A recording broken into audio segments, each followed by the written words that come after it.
Topic आज का है इलेक्ट्रोमैग्नेटिक वेव। तो कल आपको बता दिए थे हम ट्रांसवर्स वेव और लॉन्गिट्यूडनल वेव। आप तो थे नहीं कर ठीक। हाँ, ध्यान रखना, बहुत इंपॉर्टेंट टॉपिक चल रहा है, कुछ से पूछ जाते हैं कोई भी एग्जाम में। ठीक है, तो सवाल ये पहले बनता है जो विद्युत चुंबकीय तरंगें होती कौन सी हैं। ठीक है, कैसे हम जानेंगे कोई विद्युत चुंबकीय तरंग है। तो पहला पॉइंट नोट कर लेंगे यहाँ पर आप लोग। आचार्य के चलने के लिए माध्यम की आवश्यकता होगी? हाँ, नहीं होगी। ठीक है, तो पहला पॉइंट नोट कीजिए, इनके गमन के लिए इन्हें लिख लेंगे विद्युत चुंबकीय तरंग। आ जाइए,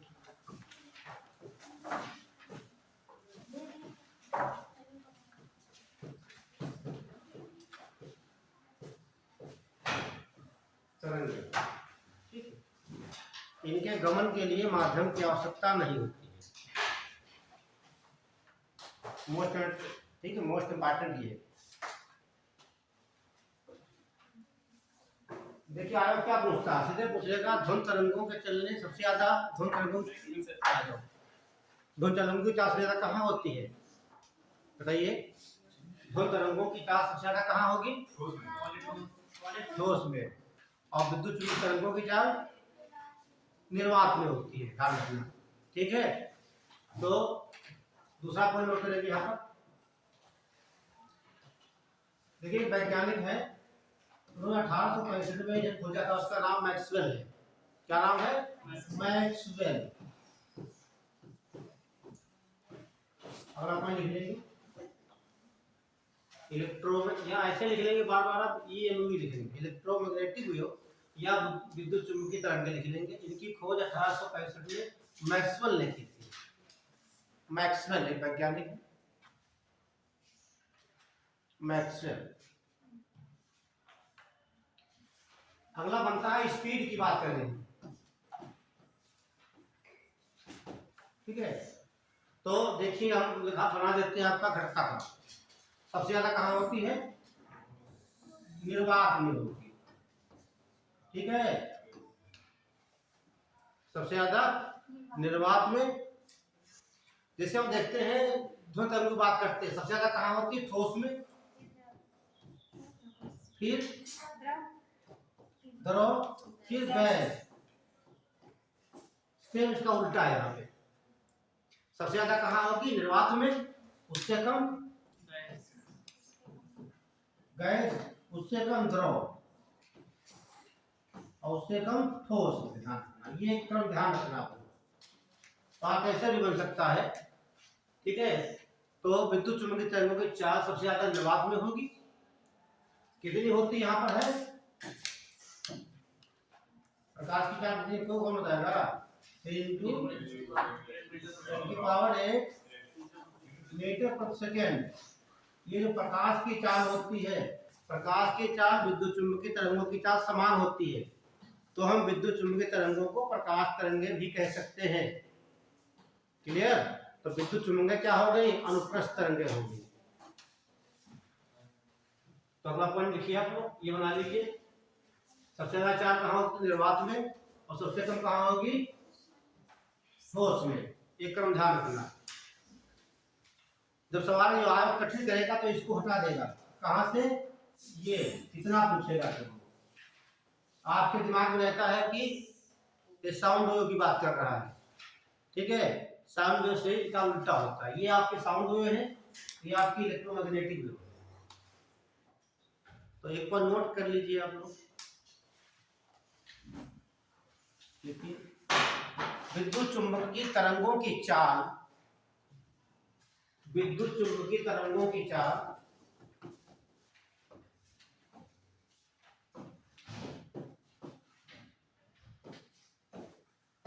प्रकाश तरंगों के बराबर होती है। प्रकाश तरंगों के बराबर होती है।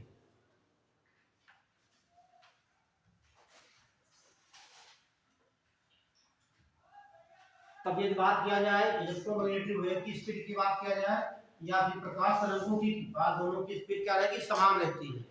3 × 10⁻⁸ 8 मीटर प्रति सेकेंड ये भी रहती है, ध्यान रखना। तो प्रकाश की चाल पूछा जाता है सबसे ज्यादा कहाँ होगी? निर्वात में। विद्युत चुंबकीय तरंगों की चाल सबसे ज्यादा कहाँ होगी? निर्वात में। Question 2 answer 1।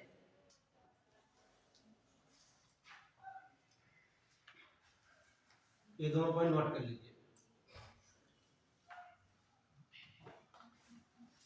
अक्सर पूछा था कौन सी विद्युत चुंबकीय तरंगे हैं कि नहीं है, आपको हमें ट्रिक बता देंगे यहाँ पे, ठीक है। ट्रिक के माध्यम से आपको सवाल हो जाएंगे। उस ट्रिक में विद्युत चुंबकीय तरंग का नाम लिखा होगा और उनके खोजकर्ता का नाम लिखा होगा, ठीक है। तो देखते हैं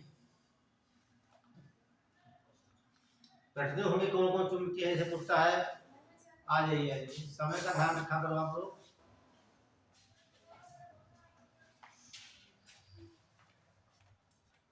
हमेशा स्टूडेंट टीचर से पहले आते हैं, आना भी चाहिए। जब आप लोग गणित पढ़ रहे होंगे, है ना, पहले टीचर आता था कि स्टूडेंट?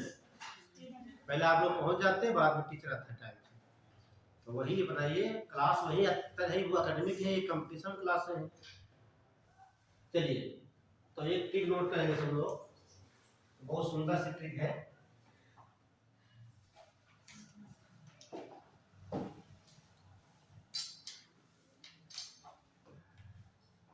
लहर, ठीक, हाँ लहर पूर्ण नहीं भैया, लहर। लहर गांव के एक राजा को, भी बोलो कि भूल जाएगा ना। लहर गांव के एक राजा अहमद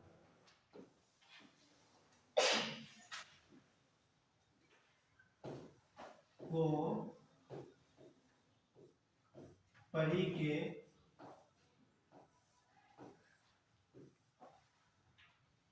दर्शन हुए। सही है। आप समझो, एक गांव है, उसका नाम है लहर, ठीक, वहां एक राजा, उनका नाम है अहमद, और एक परी के दर्शन हुए। यही ट्रिक आपकी सारा पुस्तक में लिखा हुआ है। तो लहर गांव के, ठीक है, एक राजा अहमद को परी के दर्शन।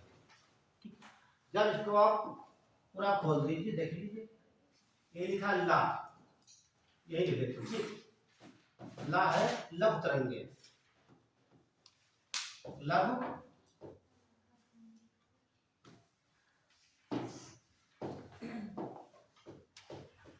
लघु तरंग खोज किसने की?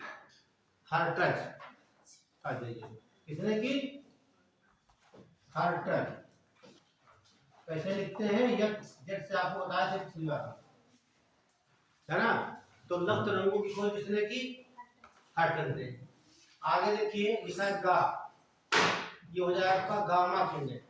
बहुत पूछा जाता है, गामा किरणें किसने खोज की? वेकुरल ने, ठीक है, वेकुरल ने। अच्छा,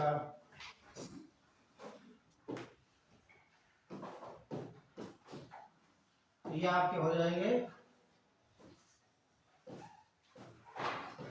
हार्ट्ज, वेकुरल।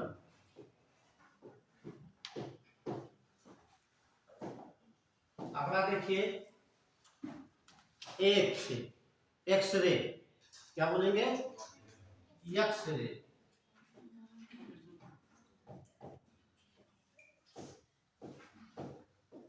किसने खोजा? कई बार पूछा गया, रंजन या रॉन्टजन। इंग्लिश पढ़ेंगे रॉन्टजन, वैसे रंजन लिखा मिलेगा आपको, ठीक है। इसको किसने खोजा? रंजन ने, रंजन वैज्ञानिक या रॉन्टजन कह सकते हैं।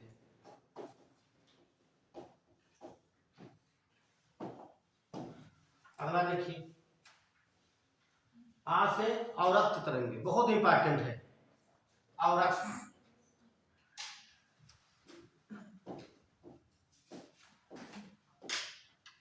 अवरक्त किसने खोजा? देखिए, हा से हर्षैल,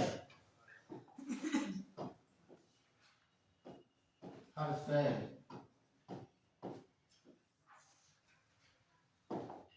अगला देखेंगे, ठीक है, दा से दीर्घ तरंगे, दीर्घ तरंगे। लव को खोजा किसने? हर्टज ने, और दीर्घ को मार्कोनी ने। किसने? मार्कोनी।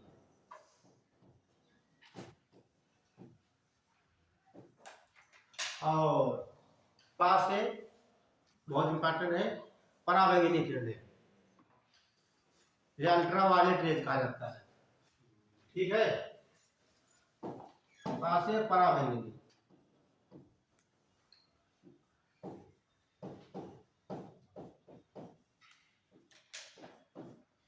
और खोजा किसने?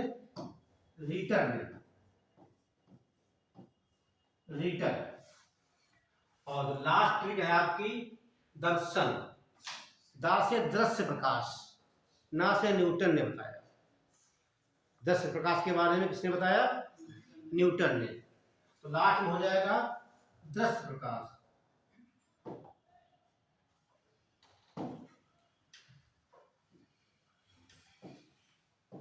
दृश्य प्रकाश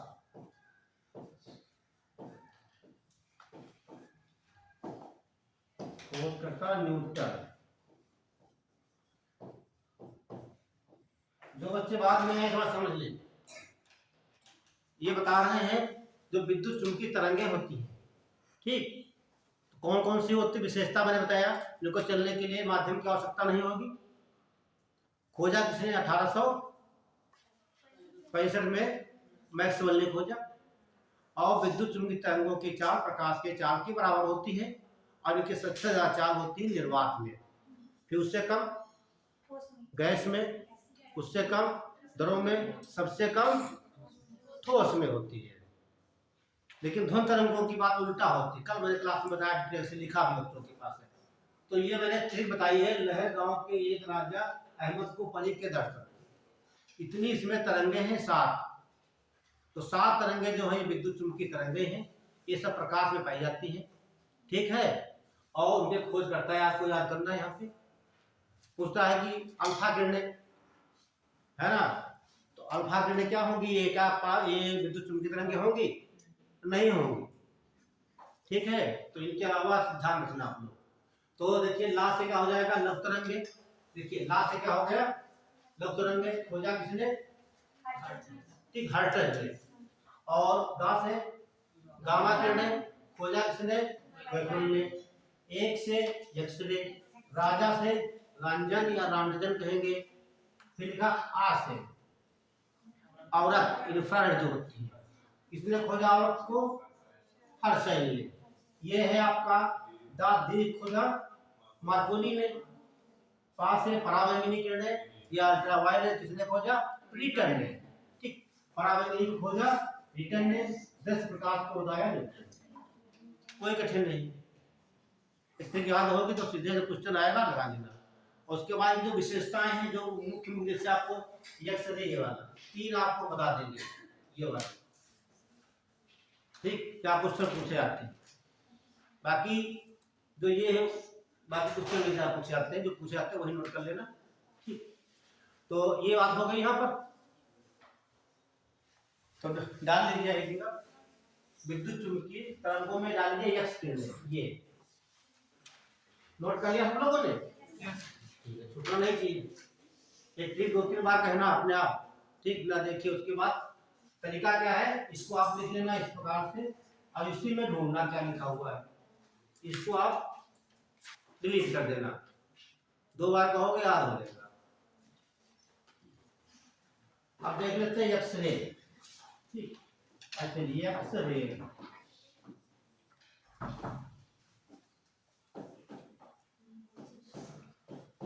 यक्स किरणें,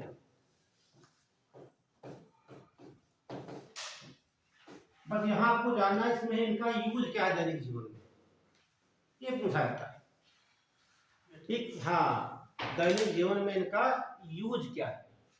जैसे सीधे पूछ लेता, सीटी स्कैन आप लोग कराते हैं ना, देखा भी होगा, वो जहाँ सीटी स्कैन कराया था कौन सी किरणें वहां से निकलती है ना। तो इलेक्ट्रोमैग्नेटिक तो बहुत सी हो गई ना, आपको पता है, साफ पता है आपको कौन सी उसमें आंसर आपके सामने लिखा है। अब इससे पूछता है कि जो किडनी स्टोन है वो तोड़ा जाता है किन तरंगों से, लिथोट्राप्सी जो होती है।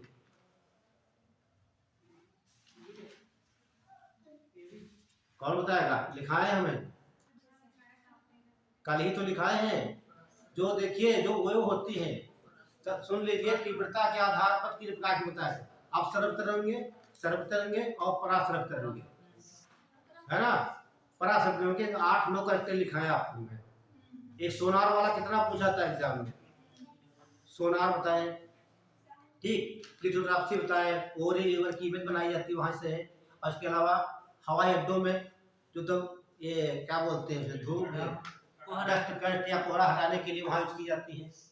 पूजन में प्रयोग होता है, कीमती कपड़ों की धुलाई उससे होती है, कलकारों चिमनियों की सफाई की जाती है, तमाम प्रकार के।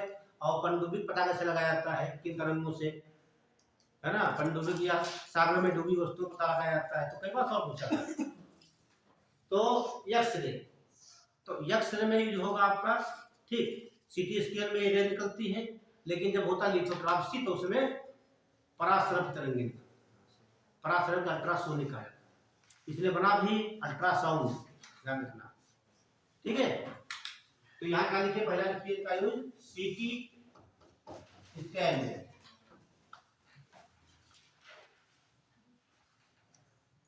तो जब कोई बच्चे जानते होंगे सीटी का फुल फॉर्म भी जानते होंगे, है ना। सीटी स्कैन है, एमआरआई है, ईसीजी है, ईईजी है, ये सब मालूम होना चाहिए। सी से कंप्यूटेड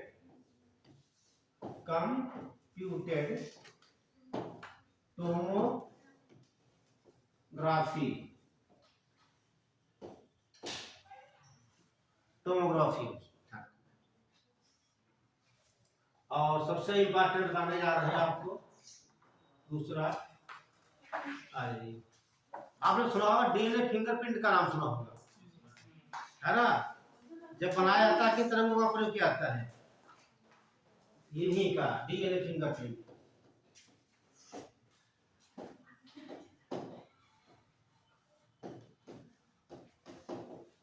ऐसे सवाल पूछता है एग्जाम में, ये सब बातें आपको किताब में नहीं मिलेंगी, ठीक है।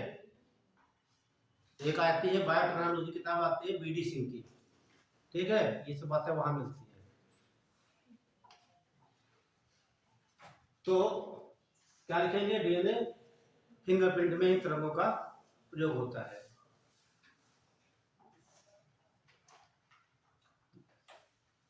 दो नोट कर लीजिए, अगर डाल लीजिए औरत तेरी इंफ्रारेड,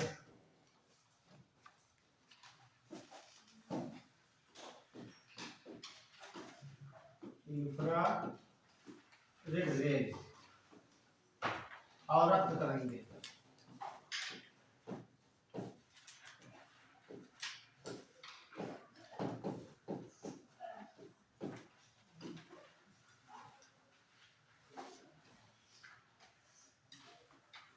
और रक्त तरंगे, ठीक है।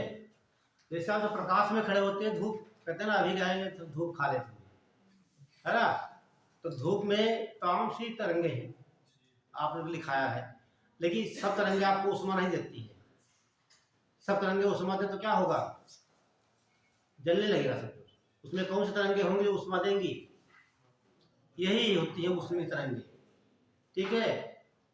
यदि बाहर पृथ्वी को उष्मा मिल रही है तो इससे मिल रही है, किससे, हाँ। यदि बाहर आप कहीं खड़े हुए हैं कि वस्तु गर्म हो रही है, किन तरंगों से, लिख लीजिए, ठीक है। इन तरंगों से प्रकाश में पड़ी वस्तुएं गर्म हो जाती हैं, इन तरंगों से प्रकाश में पड़ी वस्तुएं गर्म हो जाती हैं।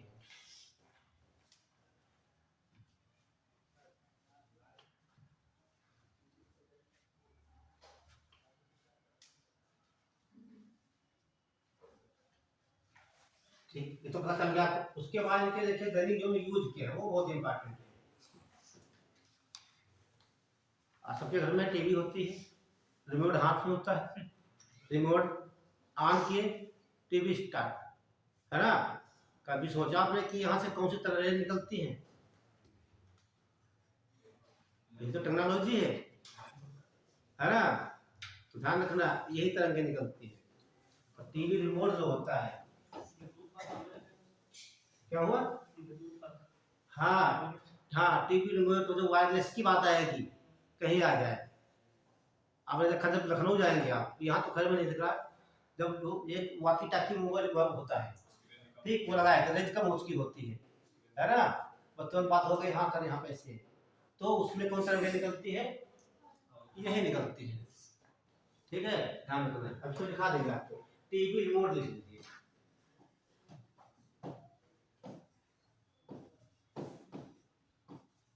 टीवी रिमोट, ठीक है। अगला देखिए, और एक बता टेक्नोलॉजी आपको, अभी बात करते हैं, तो भैया ब्लूटूथ अपना ऑन कर दीजिए। ऑन करते ब्लूटूथ, तो कौन सी भाई रेंज आपका मैसेज ले जाती है वहाँ, यहाँ से यही ले जाती है, लिख लीजिए, ब्लूटूथ में यूज होती है।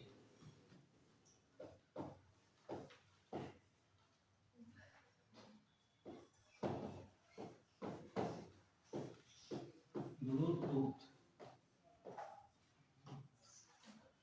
ठीक।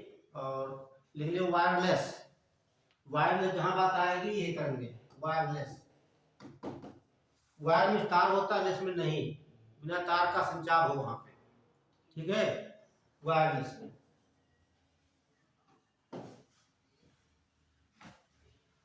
और इसका एक बड़ा मजेदार एक है, आपने देखा अक्सर कहते हैं हम, तो कभी कभी डॉक्टर बोलते हैं सिकाई करा लीजिए, है ना। तो अस्पताल जाते हैं सिकाई कराने की, बॉडी को हीट देने के लिए, तो उष्मा मिलती है।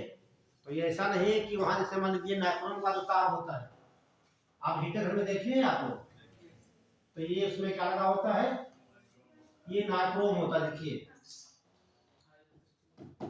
नाइट्रोम ऐसे लिखा जाता है, नाइट्रोम वायर होता है ना ये। तो देखिए लिखा है नाइक और क्रोम, नाई से होता है लिक्विड और सी से क्रोमियम, ये बना होता है, ठीक। जहां पर हीट देना होता है, ठीक है, तो यही तार लगे होते हैं, बिजली प्रवाहित की हुई, इधर से पंखा चल रहा, हवा पर पास कर रही है, तो हवा कैसे निकलेगी? इधर गर्म निकलती है सिद्धांत, ठीक है। तो वही क्वाइल गर्म होता है ये। तो आपको बता रहे थे हम, जब आप बॉडी को अपना हीट देते हैं, सिकाई करना जाते हैं, तो इन्हीं तरंगों का प्रयोग होता है। दो तरंगें हैं उष्मा के लिए, एक तो अल्ट्रा वायलेट दी जाती है और तुम्हारी इंफ्रारेड, लिख लीजिए। सिकाई करने में इनका प्रयोग होता है, सिकाई,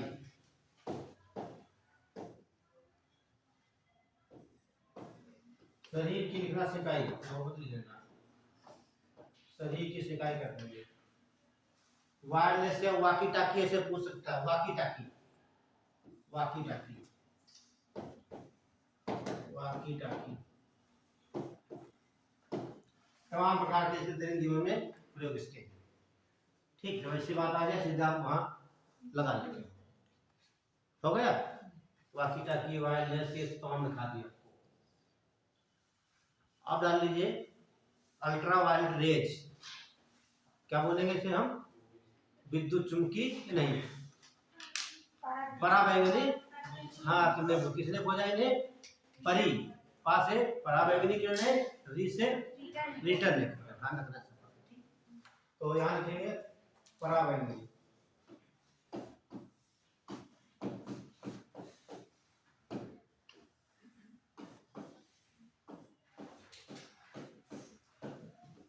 पराबैंगनी, अल्ट्रा वायलेट,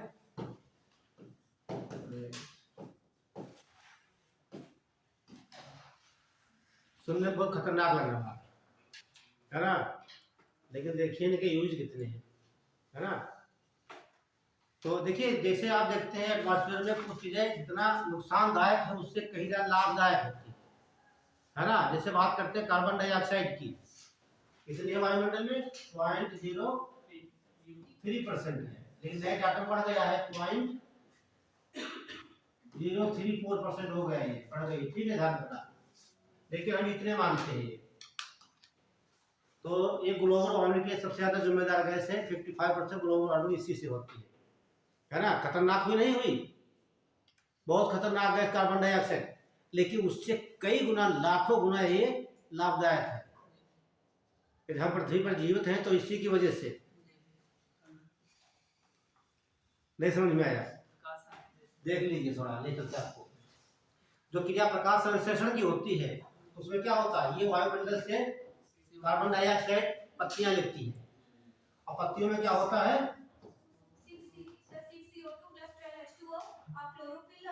हाँ वेरी गुड, हाँ वो बता दिया आपको।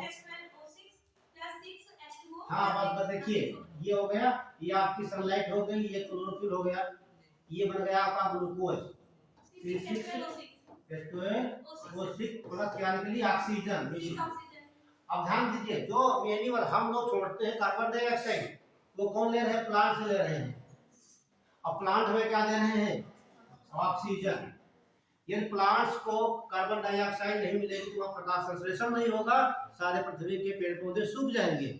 जब वो सूख जाएंगे तो हमें ऑक्सीजन नहीं मिलेगी, तो हम लोग भी सूख जाएंगे, है ना। बहुत बड़ा दोनों का रिलेशन है, ठीक है। आपने देखा कितनी महत्वपूर्ण गैस है कार्बन डाइऑक्साइड, है ना। नुकसान तो बहुत पहुंचा रही है, ये लाभदायक है। क्लियर? चलिए अपने मुद्दे पे आ जाओ आप लोग। तो जो कैसे खतरनाक होती है, लेकिन उनका एडवांटेज देखिए कितना इंपॉर्टेंट होती है, ठीक है। तो इनका लिखिए, आप यूज लिखिए। हाँ, इसे कहते हैं क्या, प्रकाश संश्लेषण कहा जाता है, या फोटोसिंथेसिस कहा जाता है, ध्यान रखिए, ठीक है। यूज नाम पहले लिखिए। एक तो जब आप कहीं जाते हैं स्टेशन वगैरह पर, आपका सामान चेकअप जो होता है ना, तो वहाँ की से आवाज आती है, आपके पास खतरनाक हथियार है कि नहीं है। हाँ ठीक है, हाँ वो ठीक है, लिख लीजिए, सामान चेक किया जाता है, इससे लिख लीजिए, ठीक है।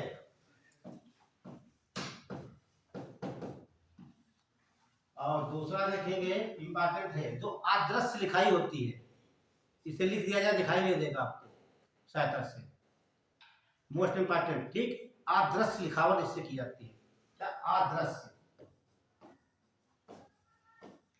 अदृश्य लिखावट।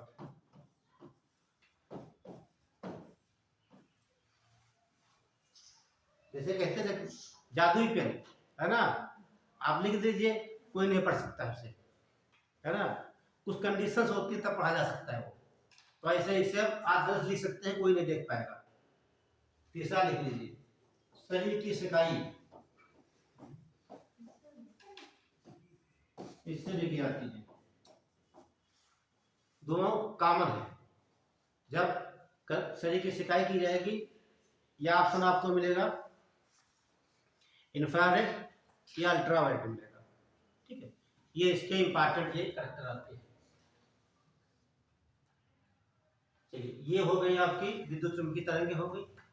अब ये क्वेश्चन बहुत पूछा था, अभी आगे भी पूछा गया कि प्रगामी तरंगे, अप्रगामी तरंगे, ठीक है, ये बता देते हैं आपको, समझ लीजिए, ठीक है। तो इधर लिख लीजिए प्रगामी तरंगे,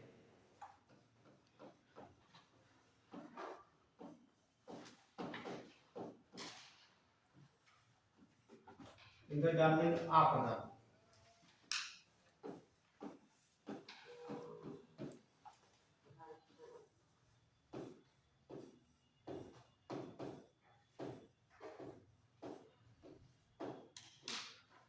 यहाँ से आरोप 2021 पेपर हुआ, उससे पूछा गया सवाल। अब इंग्लिश में बोलते हैं प्रोग्रेसिव,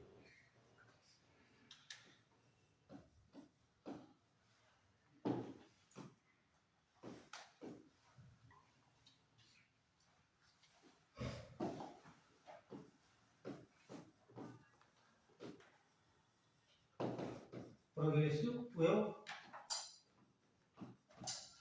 इधर बोलेंगे स्टेशनरी,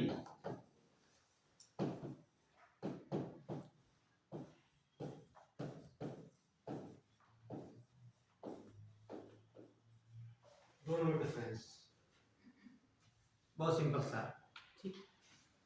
देखिए प्रोग्रेस वाले क्या होता है, उन्नत, बढ़ना, अब यहाँ पर आ लिखा पहले से है, मतलब कोई ऐसी चीज है कि ये बढ़ाएगी, वो बढ़ने नहीं देगी। ठीक, तो हम कहते हैं ऊर्जा का संचरण जो होता है, ऊर्जा के संचरण के आधार पर तरंगे दो प्रकार की है ना, ऊर्जा के संचरण के आधार पर तरंगे। ठीक, तो इसमें क्या होगा, इसमें आप देखेंगे जो ये तरंगें आपकी है, इसमें ऊर्जा का संचरण होगा, ऊर्जा का संचरण होगा और असीमित होगा। यहां लाइन किया आपने, इन तरंगों के द्वारा, इन तरंगों के द्वारा ऊर्जा का संचरण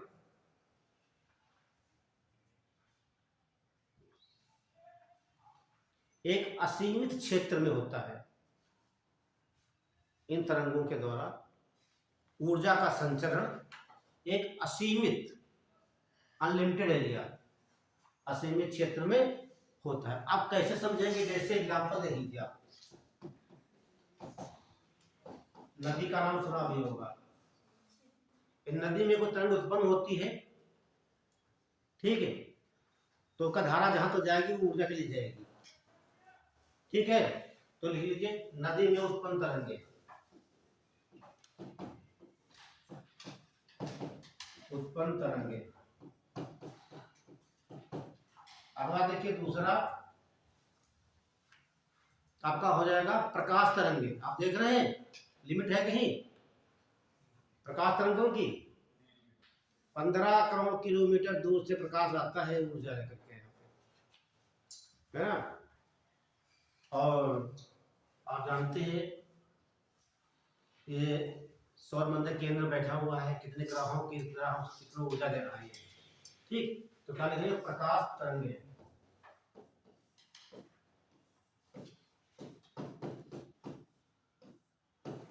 क्या ध्वनि तरंगे हो सकती हैं?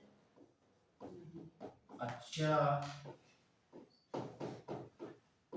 अभी हम धीरे से बोल देंगे कि वहां अभी तेज बोल सकते हैं, वहां आवाज आ सकती है ना।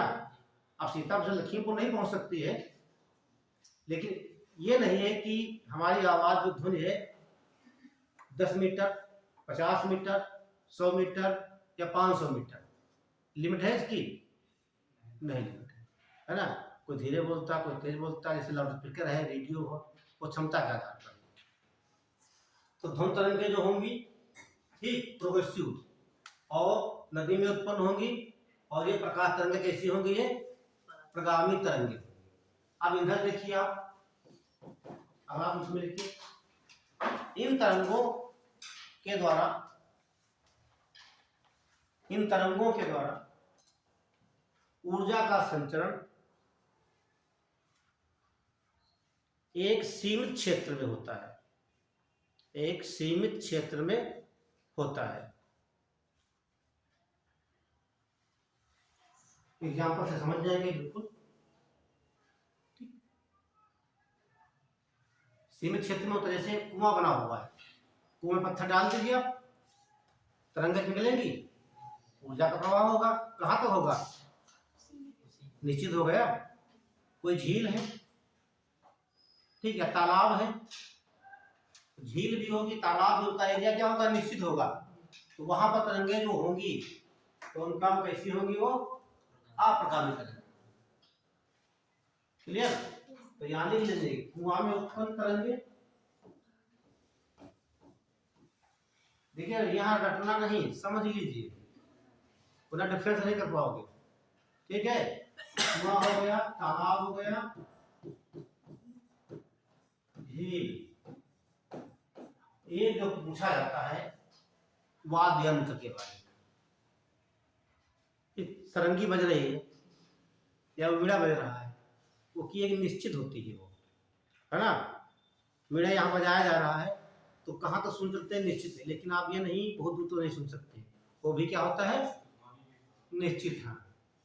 ठीक है, तो यहाँ लिख लीजिए अगला पॉइंट, वाद्य यंत्र। वाद्य यंत्र, वाद्य यंत्र में कौन कौन से आ जाएंगे, गिटार,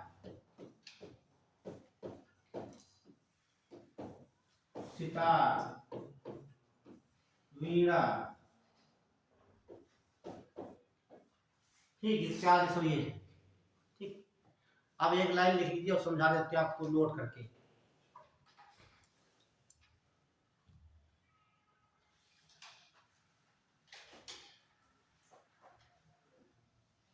तो देखिए, कल मैंने आपको बताया था जो अनुप्रस्थ तरंगें होती हैं ट्रांसवर्स, तो कैसे चलती है, ध्यान से देखिए आप लोग, ऐसे चलती है, ऐसे ऐसे, ठीक, अपनी दिशा के लंबवत चलती है। कब बताया? और ये आपका आपको सरल बताया, सब बताया, यहाँ पर चलती लंबा से बताया।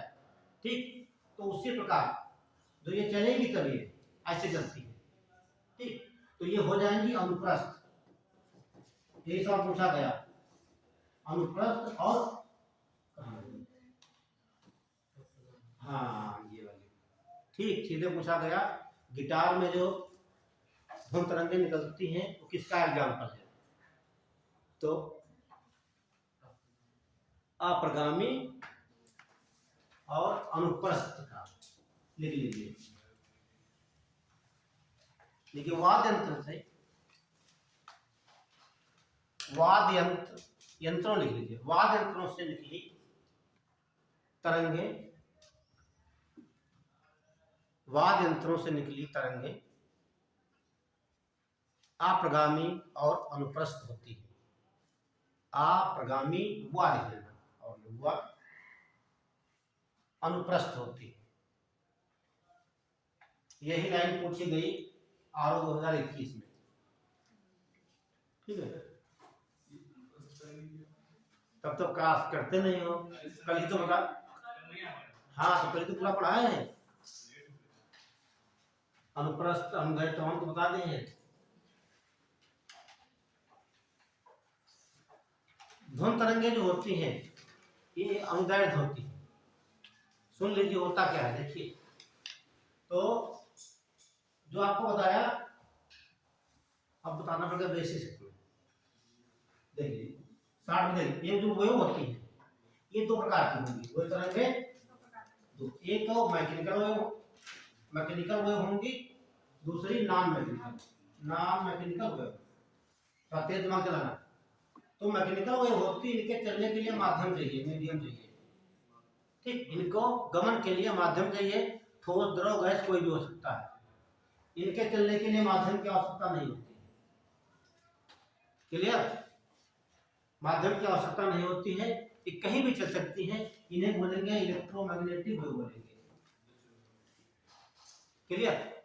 ये देखेंगे इनके आधार पर, ठोस द्रव गैस के आधार पर दो प्रकार की होती है, ये हो जाएंगी दो प्रकार की, एक तो हो जाएंगी ट्रांसवर्स वेव, दूसरी हो जाएंगी लॉन्गिट्यूडिनल वेव।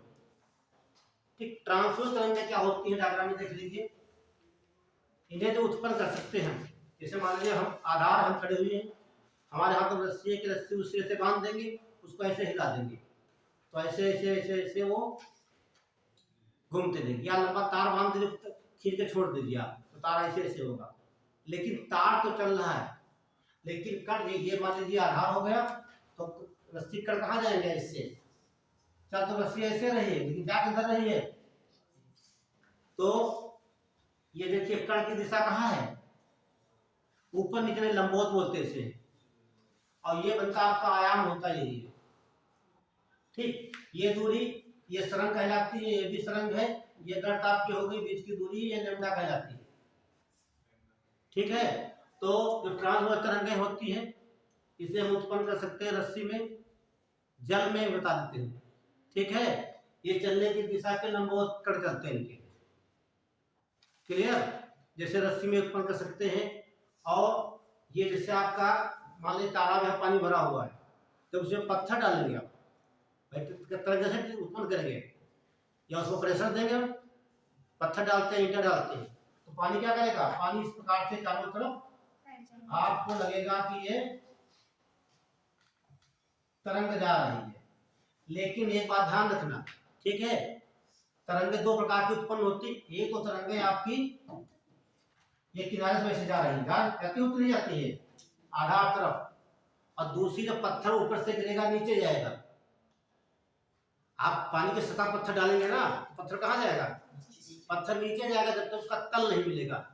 ठीक है, तो एक पत्थर जाएगा नीचे जाएगा। तो ये तरंगें उत्पन्न हो रही है पानी की सतह पे, तो इन्हें बोलते हैं ट्रांसवर्स फ्लो।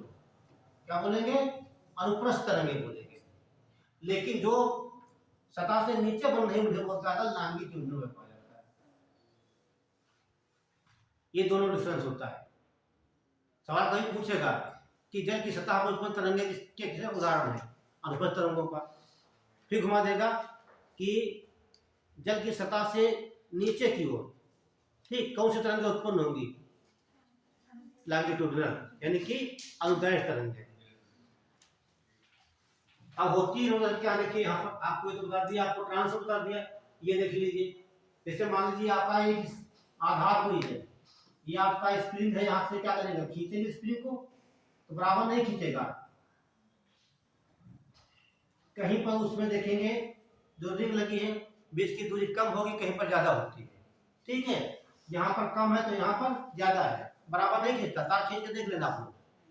ठीक है, वहां तरंगें उत्पन्न होती है, उसे कहा जाता है अनुदैर्घ्य यानी कि लॉन्गिट्यूडिनल। तो ये कम, इसे संपीड़न कहा जाता है, संपीड़न। इसे बोलते हैं विरलन। जो आप ये होती है तरंगें हैं लॉन्गिट्यूडिनल चलेंगी संपीड़न में और विरलन में, और जो ट्रांसवर्स तरंगें होती है वो चलती है सुरंग और गर्त के रूप में चलती है। ये दोनों का डिफरेंस है। ये बात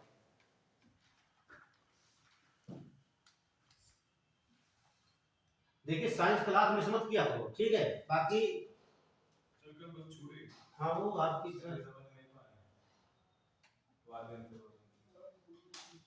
ये सब किताबें में लिखा मिल जाएगा, लेकिन समझाने वाला कोई नहीं होगा। ठीक, बाकी समझा जा सकता है, जैसे मैथ है, रीजनिंग है, साइंस है, ये ठीक है, ये लिखी मिल जाएगी, लेकिन वो समझ में नहीं आएगा वहां से। लेकिन ये सब मिल जाएगा, मैं तो कहीं पढ़ा किसी किताब से पढ़ा होगा, कहाँ से बुक है, ये सब आप भी पढ़ते हैं, लेकिन समझ में नहीं आता वहां पे। ठीक, कुछ चीजें बिना गुरु के ज्ञान नहीं मिल सकती है ना। तो आपको ने क्या बता दिया, पूरा ये आपका चैप्टर कंप्लीट हो गया है। अब जाकर पेपर हल करना, ठीक है। तो अभी बहुत समय है, तो हम देखते हैं, फिर एक चैप्टर खत्म कर देते हैं, है ना। एक चैप्टर डाल लीजिए, लाइट।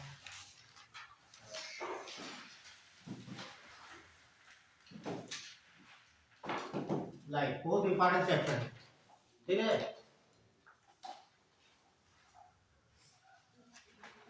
देखिए, लाइट में आपको बता दें क्या क्या पढ़ना समझना है। जैसे अक्सर जानता है इंद्रधनुष के बारे में, है ना। अक्सर पूछा गया इसमें परावर्तन होता है कि अपवर्तन होता है कि पूर्ण अंति परावर्तन होता है, तमाम पूछा जाता है, ठीक है। तो प्राथमिक इंद्रधनुष है कि सेकेंडरी है, प्राइमरी होता है, सेकेंडरी होता है, ये ठीक है। तो एग्जाम्पल आपको यहाँ देख लेंगे। तो डालिए प्रकाश, ठीक, तो सीधे हम आते हैं प्रकाश। तो जो प्रकाश हमें मिलता कहाँ से है? नेचुरल की बात कर रहे हैं, हाँ, तो थोड़ा केमिस्ट्री समझिए यहाँ पर। तो सूर्य में ऐसा क्या होता है कि प्रकाश वहां से आता है? बताए हैं, सिंपल सी बात आपको पढ़ाए होंगे तो, हाँ, भूगोल में बताए होंगे आपको। वहां की क्या होती है? नाभिकीय संलयन। नाभिकीय संलयन, नाभिकीय संलयन में क्या होता है? दो नाभिक जुड़ते हैं, और नाभिक होते कैसे हैं? धनात्मक। नाभिक क्या होते हैं? एक नाभिक ये है, दूसरा नाभिक ये है, इन्हें आपको आपस में जोड़ना है, तब ये क्या बनेगा? बड़ा सा नाभिक बनेगा। यही क्रिया सूर्य में होती है, इसे कहते हैं नाभिकीय संलयन कहा जाता है। तो सबसे बड़ा ऊर्जा का स्रोत सूर्य है, और दो नाभिक जुड़ते हैं, आप जानते हैं, सब लोग पढ़े होंगे, जब समान चिन्ह होते हैं इसमें रिपल्सन होता है, प्रतिकर्षण होता है ना। जब आप चुंबक लेते हैं, दोनों को मिलाते हैं, जैसे एक चुंबक ये आपका है, दूसरा चुंबक ये आपका है, यदि यहाँ पर प्लस है, यहाँ पर प्लस, तो क्या करेंगे? ये दूर भागेंगे, रिपेल करेंगे। और ये आपका है प्लस, दूसरा है माइनस, तो अटैक करेंगे, चपक जाएंगे, है ना। अब ये बताइए आप लोग, दो यहाँ पर नाभिकीय संलयन होगा कैसे? ये आपको बताया ज्योग्राफी में। तो बच्चा बता सकता है कौन सी कंडीशन होगी जब दो नाभिक आपस में जुड़ेंगे? हाँ, टेम्परेचर प्रेशर। आप जानते हैं टेम्परेचर बहुत ज्यादा है, ठीक, सूर्य के कितना 15 करोड़ डिग्री सेल्सियस टेम्परेचर है। इतने डिग्री टेम्परेचर पर जो है कि ये गुण बदल जाते हैं, ठीक है। तो जो हाइड्रोजन की हीलियम जो होते हैं, हाइड्रोजन में क्या बनाते हैं? हीलियम बनाते हैं, ठीक, तो हीलियम बनता है वहां पे। तो यहाँ हाइड्रोजन पाया जाता है लगभग 74%। तो ब्रह्मांड की बात करेंगे हम, ठीक, ब्रह्मांड में सबसे ज्यादा मात्रा में कौन सा एलिमेंट पाया जाएगा? हाइड्रोजन। और पृथ्वी पर बात कर रहे हैं, अंदर नहीं बात कर रहे हैं। नाइट्रोजन पाई जाती है 78%। और पृथ्वी के अंदर बात करेंगे क्रस्ट में तो ऑक्सीजन है 46.8% है। ये सब डाटा याद रखना, ठीक है। तो अगला पॉइंट लिख लीजिए।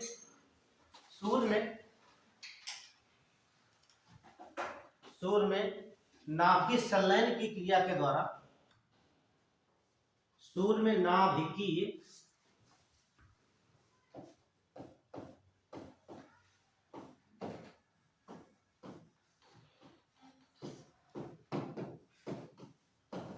संलयन की क्रिया द्वारा प्रकाश उत्पन्न होता है। नाभिकीय संलयन की क्रिया द्वारा प्रकाश उत्पन्न होता है।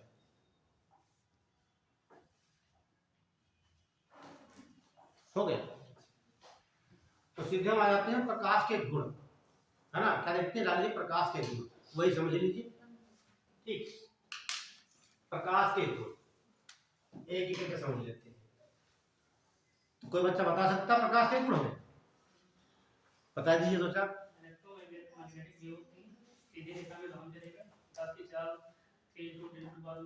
नहीं, वो मजा नहीं आया। आपको बताएगा प्रकाश के कौन कौन से गुण होते हैं?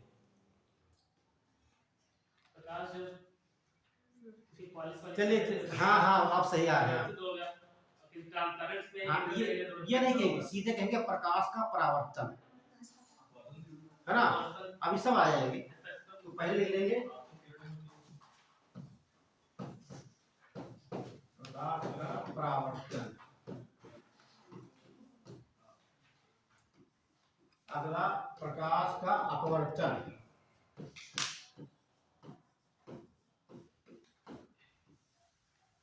तीसरा हो जाएगा प्रकाश का ध्रुवण।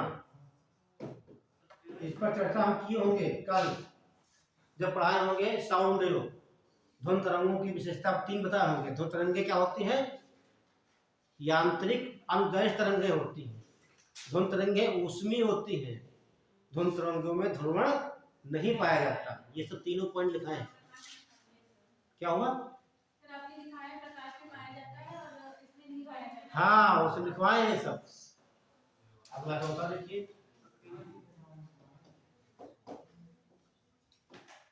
वर्ण विक्षेपण। जिसे आप स्पेक्ट्रम कहते हैं, ठीक है। यही समझेंगे तो समझेंगे आकाश का रंग जो है कि नीला होता, कैसे होता, क्यों होता, सब यह जो आपको डाटा क्लियर हो जाएगा। अगला देखिए,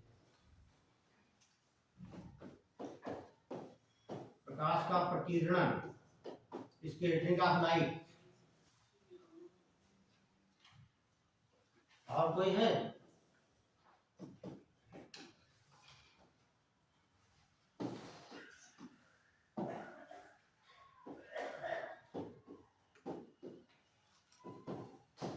इंद्रधनुष, रेनबो, ठीक है।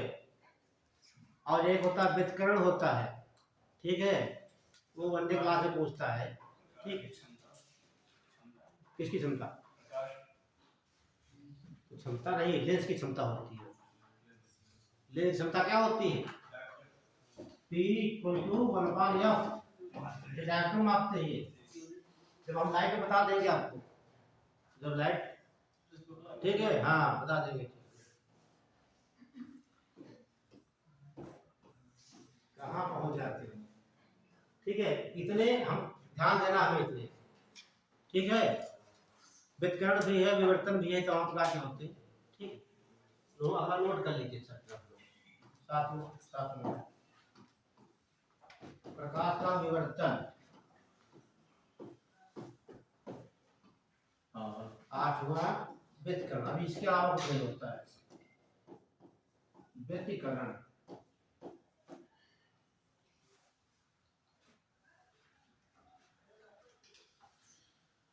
अगर हम पढ़ लेंगे प्रकाश का पूर्ण आंतरिक परावर्तन, उसमें पढ़ लेंगे परावर्तन में, अलग से नहीं पढ़ना उसे।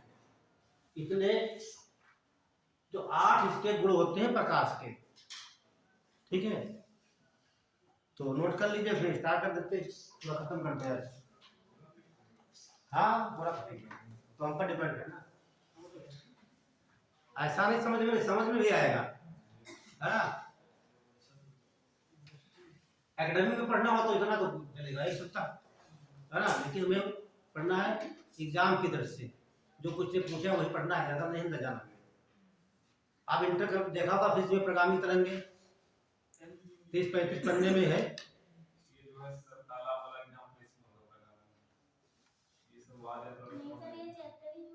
हाँ अलग चैप्टर है ना। देखिए प्रगामी तरंगे होती हैं तो उनसे ऊर्जा का संचरण जो होता है, ठीक, उनका असीमित होता है, ठीक है। लेकिन जो हमारे वाद्य यंत्र होते हैं, या हमारे कुएं में आप पत्थर डालेंगे, तरंग पहले ही तरंग कैसे चलेगी, जब तो उसमें ऊर्जा नहीं होगी, चलेगी होता ही। जैसे मान लेते हैं ये आपका कुआं है, ये जब भरा हुआ है, आपने पत्थर यहाँ से डाल दिया यहाँ पर, ठीक, तो तरंगे किधर चलेगी, यहाँ की ऐसे चलेगी, यहाँ तक टकराएगी, बात उठ जाएगी। तो ऊर्जा का प्रवाह कहाँ तक हुआ यहाँ, अब ये ऊपर तो नहीं आएंगे ना, ये निकल के, और तरंगे नीचे भी आ जाएंगी। ये तो साफ तरंगे बन रही है, ट्रांसवर्स होंगी, नीचे क्या होगी, लैंगिट्यूडनल होंगी। क्लियर। उधर लिखा है प्रगामी में प्रकाश तरंगे लिखा है हमें, सीमित है कि असीमित है, समझना इसमें क्या है बताओ। वाद्य यंत्रों की भी एक लिमिट होती है, लेकिन इलेक्ट्रॉनिक वाद्य यंत्र की बात करेगा तो आ जाएगा प्रगामी में, ठीक। इलेक्ट्रॉनिक कोई आपका म्यूजिकल इंस्ट्रूमेंट है तो आ जाएगा प्रगामी में, ठीक।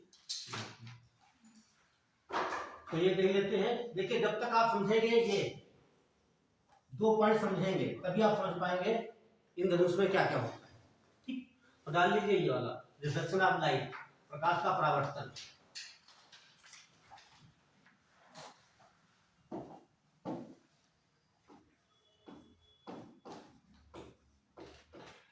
बस समझना है कि 2 लाइन लिखना है, तीसरी लाइन लिखना ही नहीं है, ठीक है। तो देखिए जब प्रकाश का परावर्तन होगा, शर्त यह है सतह चिकनी होनी चाहिए, है ना। जब आप टॉकीज में मूवी देखने जाते हैं, यहाँ दीवारें कैसी चिकनी है, दीवारें क्या टॉकीज में देखते दीवारें चिकनी होती है क्या, नहीं होती है। अगली बार देख के आना जहाँ टॉकीज बने हो, है ना, तो वहां दीवारें देखना, इधर सब देखना, दीवार कोई चिकनी नहीं होगी। एक अच्छा बता देते आप, इको नाम सुना है, हाँ लिख लीजिए, ये पॉइंट छूट गया था, प्रतिध्वनि लिख लीजिए, आपको बता देते। देखो हाँ हम कहते हैं हमेशा, हमसे पूछते ज्यादा किया करो, कहते ना आपने क्वेश्चन किसी ने किया, कोई नई चीज मिलकर आ गई, है ना, इसे क्या बोलते हैं, इको, वो पूछाता है इको, समझिए होता क्या है। हाँ ये उसमें लिख लेना साउंड वेव में आपको, ठीक है। इको, इको का मतलब होता है प्रतिध्वनि, ये तो ध्वनि हो गई, ध्वनि का क्या हो गया, विपरीत प्रतिध्वनि, है ना। अच्छा देखिए जैसे हम बोल रहे हैं, हमारी आवाज कहाँ तक जा रही है, आपके कान तक, एक बार बोले आपने हमें सुन लिया, दूसरी बार सुनने लगा था, सुनते जा रहे हैं, लेकिन एक धुन को सुनने के दूसरी धुन के बीच में एक अंतर होता है। अंतर कितना होता है, 1/10 सेकेंड, 1/10 सेकेंड। यदि हम बात जल्दी जल्दी बोलते जा रहे हैं, ठीक, आपके सुनने की हमारे बीच में अंतर इतना नहीं है, तो हमारी बात समझ नहीं पाएंगे, सुन नहीं पाएंगे। ये कितना होता है, इतना सेकंड का अंतर होना चाहिए, कितना होना चाहिए, या 0.1 सेकंड। सर दो लोगों के बीच का है, दो लोगों के नहीं, हाँ, नहीं नहीं नहीं, सोचा बातें नहीं कर रहे हैं हम कर रहे हैं एक भाई, हम बोल रहे हैं ध्वनि आपके कान पड़ी पर्दे पे, सुनो। अरे एक बार इधर कीजिए सब, ये आपका काम है, इसे बोलते हैं team binding membrane. Team binding membrane के हिंदी में क्या बोलते हैं, कान का पर्दा कहा जाता है, ठीक है, इसे ईयर पिन्ना कहते हैं। ठीक, आप जब प्रकृति ने कान ऐसे क्यों बनाए, ना बनाए होते तो ठीक। जब हम धुन बोलते हैं, ये धुन जाती है आपके कान से है, ये ईयर पिन्ना टकराती है यहाँ से, टकराने के बाद घूम के अंदर जाती है। यदि हम ऐसे बोलेंगे कान आपके ना हो, ठीक, तो ये धुन सीधे चली जाएगी, हाँ डिस्बैलेंस हो जाएगा, आपको पूरी आवाज नहीं सुनाई देगी। तो यहाँ से आवाज टकराइए, ये टकराने के बाद धीरे धीरे कहाँ जाती है, ये कान पर्दा, यहाँ पर 3 बोन्स लगी होती है, malleus, incus, stapes. Stapes is the smallest bone of the और बॉडी, ठीक, माइलस, इनकस और स्टेप 3 बोन लगी होती है, और यहीं से आपका हिसाब होता ब्रेन। ये सर पूरा सिस्टम ये वाला है। हम एक बात बोले, मैंने कहा 5, सुन लिया 5, 6, तो 5 और 6 के बीच में समय कितना होना चाहिए, पॉइंट इतना होगा तभी हमारी बात समझ पाएंगे। क्लियर हुआ? तो यहां देखिए कि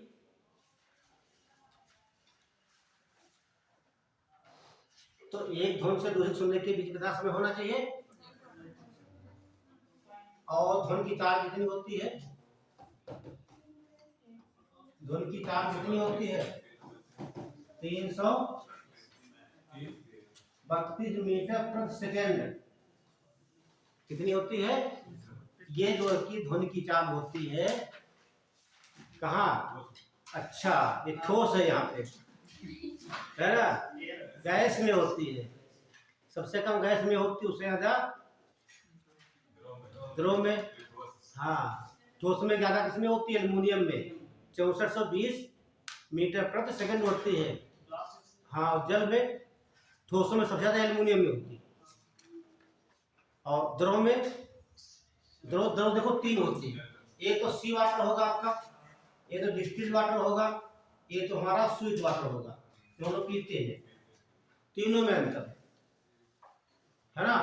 पीने पानी कितना, 1400, वेरी गुड, ये 1400, ये 93, 1493, ये 33, ठीक है, 1533, सब कल जाकर लिखा है बच्चों के, तो सबका अंतर होता है। और एल्युमिनियम में 6420 मीटर प्रति सेकंड, ये सब डाटा है। तो ध्वनि की चाल आपने कितनी देखी, 332 मीटर प्रति सेकंड, अंतर कितना होना चाहिए, 1 का, तो 32 इंटू 0.2 कितना हो जाएगा, 33.2 मीटर प्रति सेकंड की बात कर रहा। देखिए हम यहां पर खड़े हैं, ठीक है, एक बार तो हमारी धुन गई, ठीक, और एक बार वापस आई, 2 बार हो गया।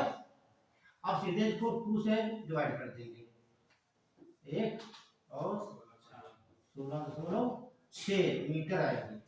कहने का मतलब हमें प्रतिध्वनि सुनने के लिए स्रोत श्रोता के बीच की दूरी 16.6 मीटर होना चाहिए, लेकिन आपको बुक में मिलता है 17 मीटर, लिसन पढ़ेंगे 17 मीटर मिलेगा, तमाम बुक में मिलता है, लेकिन रियल में होता कितना है, तो सुन लीजिए, ये श्रोता, मैंने कोई बात यहाँ कही, यहाँ से यहाँ पर आई, टकरा कर फिर हमारे कान तक वापस चली गई। इसीलिए जो टाकीज बनाए जाते हैं उनकी दीवारें खुरदरी बनाई जाती है, चिकनी नहीं होती हैं। हो सकता आप दूरी बैठे, बीच की दूरी 17 मीटर होगी, 17 मीटर, ठीक है, वो टकरा कर रखे आपके कान वापस आ जाएगी, तो आप समझ नहीं पाएंगे। कहीं कि हो तो इसे कहते हैं प्रतिध्वनि। ठीक है, तो आपको इको जो होती है सुनने के लिए दोनों के बीच की दूरी कितना होना चाहिए? 16.6 मीटर या 17 मीटर। यदि आपको ये मिलता तो ये आप टिक करके आएंगे, आप ये टिक नहीं करेंगे। तो एक लाइन नोट कर लीजिए यहाँ पर। ठीक है, प्रतिध्वनि सुनने के लिए सबको समझ में आया नहीं आया? हाँ, आ भी जाना चाहिए। चलिए, प्रतिध्वनि सुनने के लिए स्रोत और श्रोता के बीच की दूरी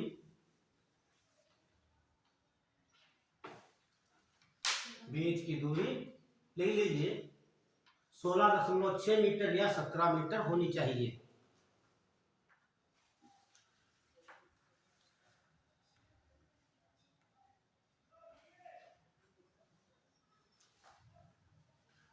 और आप जब भी पहाड़ों पर जाएंगे, ठीक है, देखिए वो लोग दोबारा आवाज सुनाई दे जाती है। ये सामने कोई पहाड़ी है, दूरी 17 मीटर होगी, दोबारा आवाज लगाओगे रामू, तो क्या होगा? दोबारा आवाज कहता कोई 2 बार बोल रहा है, तो एक बार क्या हुआ, एक बार तो आपकी धुन हो गई, दोबारा वो इको दोबारा आपको फिर सुनाई देती है। ठीक, 2 बार तो उसे बोलते ही। हाँ, ये सवाल पूछा था, पूछा गया, आपने पूछा गया। तो अब आ जाइए अपने मुद्दे पे। चलिए ठीक है, तो देखिए मैंने कहा हेडिंग पड़ी है रिफ्लेक्शन ऑफ लाइट, प्रकाश का परावर्तन। तो ये चिकनी सतह होगी, क्या हो गई? ये चिकनी सतह होगी, चिकनी सतह हो गई। शर्त क्या है? समझना दिया, लिखो मत आप लोग, समझ लीजिए। यदि कोई प्रकाश आता है इधर से, जितने एंगल पर आएगा उतने ही एंगल पर वो चला जाएगा। शर्त यही है, जितने कोण पर आएगा उतने कोण पर वो, ये प्रकाश किरण आपकी, प्रकाश किरण। शर्त यही है, जितने कोण पर आएगा उतने कोण पर चला जाएगा, और ये क्रिया एक ही तल पर होगी। क्या होगी? एक ही तल पर। ठीक, अब हमें जानना होता है ये कोण कैसे निकालेंगे, तो यहाँ भीतर डाल देते हैं लंब। किसे बोलेंगे लंब? तो एक हमारा एंगल ये बन गया, दूसरा ये बन गया। ठीक है, हाँ ठीक है। देखिए ये क्या हो जाएगा, किरण आ रहा है तो क्या बोलते हैं? आपतित किरण कहते हैं इसे, आपतित। आ रही है ना ये वाली, तो आपतित किरण कहा इसे। अब कोण बनेगा, बोलेंगे आपतन कोण। कोण बनना किससे? आपतित किरण से, तो ये बनेगा आपतन कोण, आपतन कोण। अब किरण क्या है? ये परावर्तित हो रही है, तो इसे क्या बोलेंगे? परावर्तित किरण। समझिए, इसे क्या बोलेंगे? परावर्तित,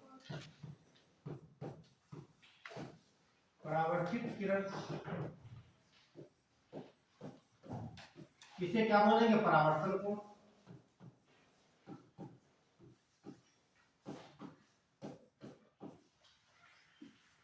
बस हो गया। तो इसमें शर्त क्या हो गई? देखिए एक शर्त हो जाएगी, सतह चिकनी होनी चाहिए।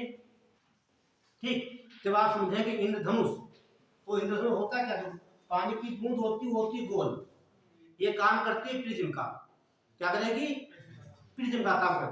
जब यहाँ प्रकाश कोई पड़ता है, यहाँ से देखिए प्रकाश आएगा, ये एक माध्यम हो गया।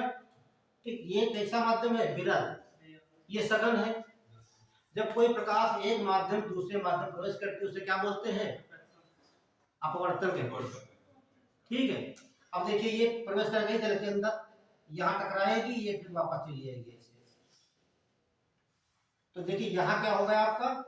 अपवर्तन। अब ये आपका तल हो गया है, देखो ये कैसा तल? उसका एक ही तल है, यहाँ हो गया आपका परिवर्तन। अपवर्तन भी होता है और परावर्तन भी होता है।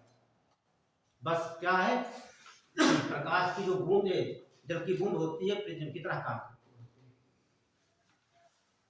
नोट कर ली दोनों पॉइंट यहाँ पर, लिखिए। पहला पॉइंट लिखिए, बना लीजिए। ठीक है, कोई समस्या तो आप बता सकते हैं। ये बेसिक कॉन्सेप्ट इससे आसान कहीं नहीं मिलेगा।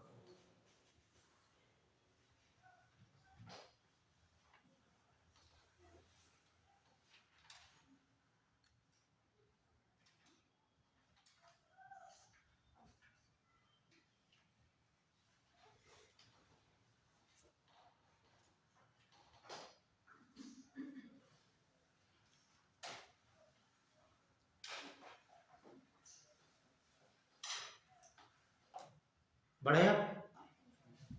तो पहली शर्त क्या होगी देखिए, देखिए आपतन कोण का मान परावर्तन कोण के मान के बराबर होगा। लाइन लिखिए पहले, आपतन कोण का मान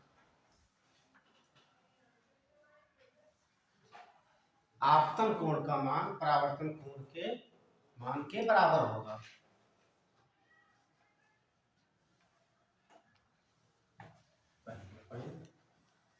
सेकंड पॉइंट क्या हो जाएगा देखिए, दोनों कोण कहाँ बन रहे हैं? हाँ हाँ, ठीक ध्यान रखना, लिखिए लिखिए।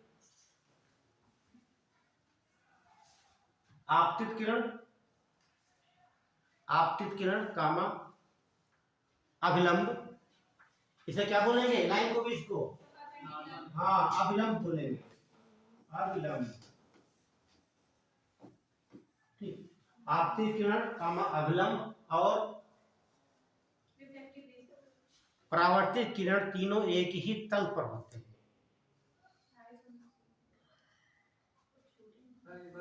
हाँ, परावर्तित किरण तो अपवर्तित किरण, अभिलंब और परावर्तित किरण तीनों एक ही तल पर होते हैं।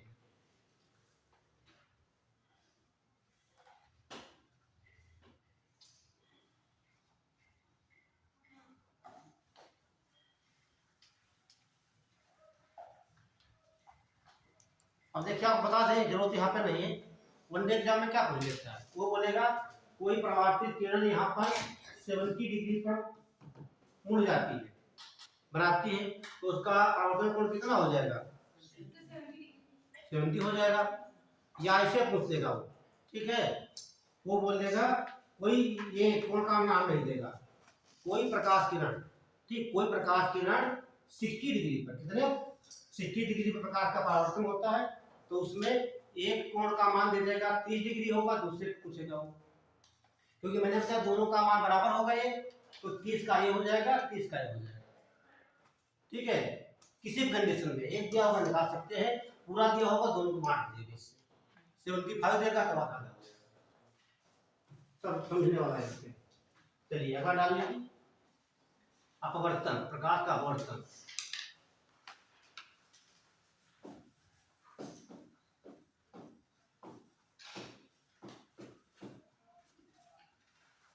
प्रकाश का अपवर्तन,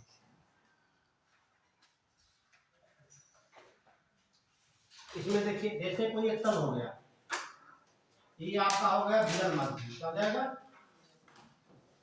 विरल माध्यम। ये आपका सघन माध्यम हो गया, सघन।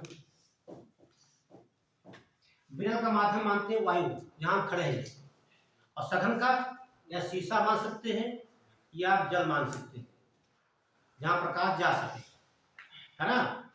देखिए यहाँ मान लीजिए यहाँ जल भरा है, क्या है? जल भरा है, तो प्रकाश किरण आएगी उस सूर्य से, तो नीचे जाएगी नहीं जाएगी? जाएगी। शीशा लगा है तब भी जाएगी, आपस में बैठते हैं, बाहर धूप होती है, अंदर आ जाती नहीं आ जाती है? शीशे के माध्यम से। शीशा ना लगा हो, ठीक है, तो कोई माध्यम नहीं होगा, क्योंकि दोनों क्या हो जाएंगे? विरल माध्यम हो जाएंगे। तो जब कोई प्रकाश यहाँ से प्रकाश किरण आएगी इस प्रकार से, जैसे उसका माध्यम चेंज होगा, ये विरल से सघन में आ जाएगी, तो वो अपने तो जाना कहाँ चाहिए था? ऐसे, या तो मिल जाएगी इधर को, या आपकी हो गई अभिलंबी।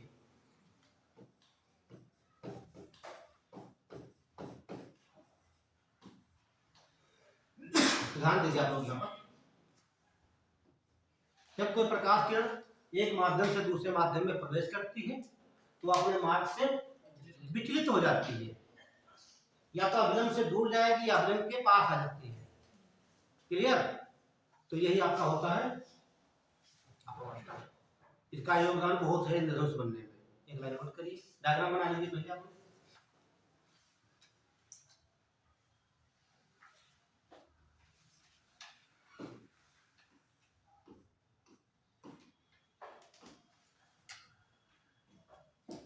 ऐसे प्रकाश किरणें हैं, ध्यान रखना, प्रकाश किरण।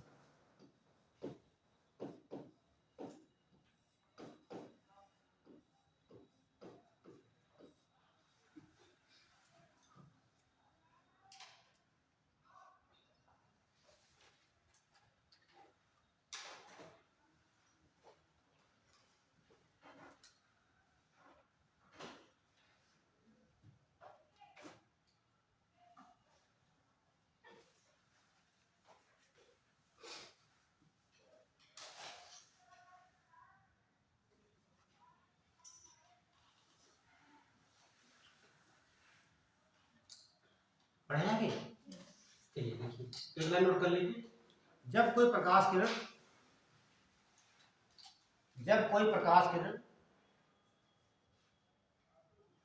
एक माध्यम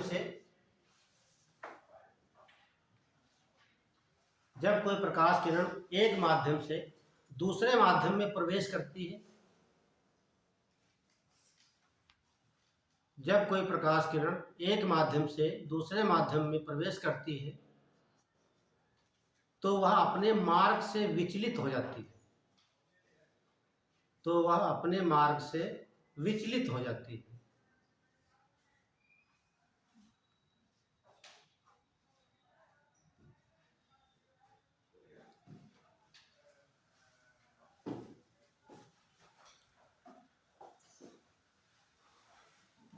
अब एक बात समझ लीजिए, लिखना नहीं है, सवाल ऐसे नहीं पूछता तुम्हारे एग्जाम में, ठीक है? समझा देता हूं, ठीक है? ये आपका कैसा माध्यम है? विरल।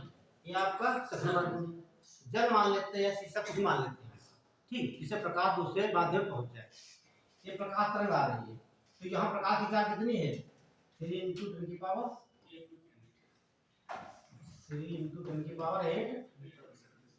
मीटर पर सेकंड है। जब ये प्रकाश जाएगी किसी ठोस या द्रव में तो इसकी स्पीड क्या होगी? कम हो जाएगी। मैंने बताया पहले कि प्रकाश की चाल सबसे ज्यादा कहाँ होती है? निर्वात में। उससे कम हाँ, गैस में। अपने द्रव में, सबसे बाद ठोस में। तो प्रकाश की गति क्या हो जाएगी? कम हो जाएगी। कम होने की वजह से ये अभिलंब की ओर मुड़ जाएगी, ठीक है? तो ऐसे कह सकते हैं, सुन लेना, लिखना नहीं। जब कोई प्रकाश किरण ठीक विरल माध्यम से सघन माध्यम में प्रवेश करती है तो अभिलंब की ओर मुड़ जाती है। एक बात हो गई। दूसरी बात, इसे उल्टा मान लीजिए आप लोग। क्या मान लेंगे हम? उल्टा मान लेंगे। समझ लीजिए, लिखना नहीं।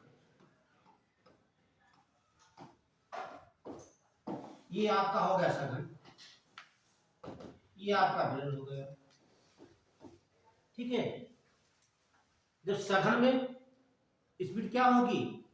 कम होगी, उसके बाद ज्यादा हो जाएगी, क्योंकि विरल माध्यम तो एक अभिलंब से दो चली जाएगी, दो ही कारण है। बस यही पढ़ जाइए, आगे नहीं लिखना इसमें। समझ गए आप लोग? ठीक, मूर्ति क्यों है? तब डाल लीजिए प्रकाश का वर्ण विक्षेपण। सबसे बाद में बताएंगे इंद्रधनुष, ठीक है? क्योंकि इंद्रधनुष में सारी क्रियाएं होती कौन कौन सी होती हैं। प्रकाश का वर्ण विक्षेपण, इसे बोलते हैं स्पेक्ट्रम।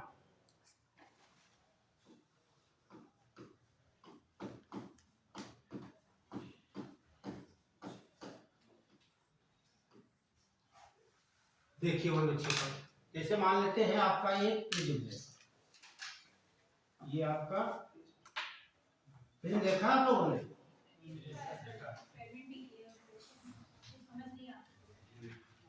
क्या बताया आपने? हाँ हाँ, फिजिक्स में है, इंटर में किए होंगे वो, है ना? फिजिक्स तो इंटर तक तो होगी।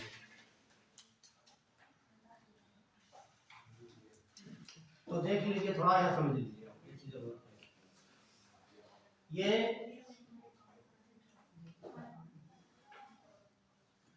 आपका प्रिज्म हो गया।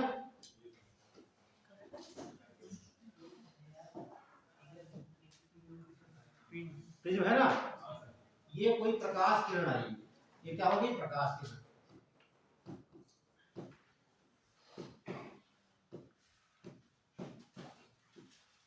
और ये आपका लगा हुआ है एक पर्दा, यहाँ पर क्या बोलते हैं ये, पर्दा, स्क्रीन लगा हुआ है।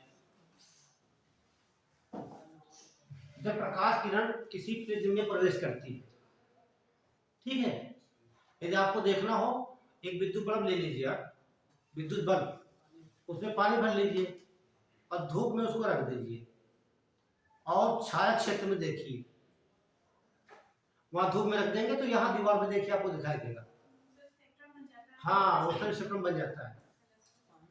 हाँ, तो ये प्रकाश किरण आपकी हो गई, जैसे इसमें इंटर करेगी ये यहाँ तक इंटर करेगी और प्रकाश के जितने रंग है, 7 रंग, उस समय वो बिखर जाती है। इसे कहते हैं प्रकाश का वर्ण विक्षेपण। वर्ण मीन्स क्या होता है, कलर, विक्षेपण फैल जाना।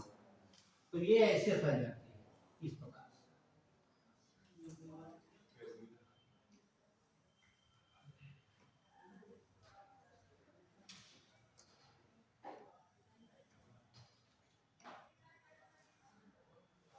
देखो बन गए, कितने बन गए, 7। तो हम नीचे देख लेते हैं, V I B G Y O R, ठीक है। अभी पूरा कर देंगे, violet, indigo, blue, green, yellow, orange and red. आप यहाँ देखते हैं लाल रंग का झुकाव सबसे कम है, मतलब सीधी जाने की कोशिश कर रही है, तो इसकी तरंग क्या होगी, ज्यादा होगी। जिसकी तरंग ज्यादा होती है उसका फैलाव कम होता है। क्या होता है, फैलाव कम होता है। अब इनकी तरंग देख लीजिए आप,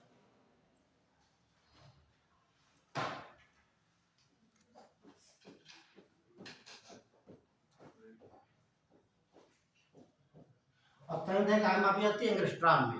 कहाँ मापेंगे, एंगस्ट्रॉम में। तो 1 एंगस्ट्रॉम इक्वल टू क्या होता है, 10 की पावर -10 मीटर होता है। प्रति सेकंड कैसे होगा यहाँ पे, है ना। एक एंगस्ट्रॉम का मान कितना होता है, हाँ 10 की पावर -10 मीटर होता है। ये आप साल करेंगे आने वाला ये नहीं मिलेगा आपको, देख लेगा करके, ठीक है। इसकी जो तरंग दैर्घ्य होती है, तरंग दैर्घ्य, तरंग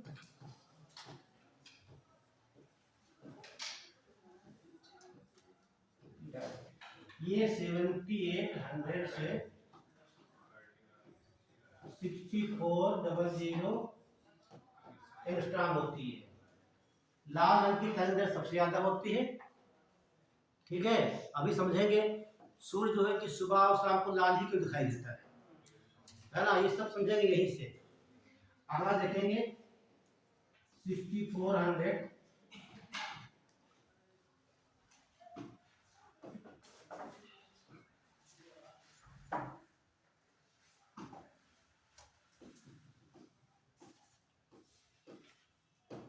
6000। अभी 6000 से चलेगा 5700,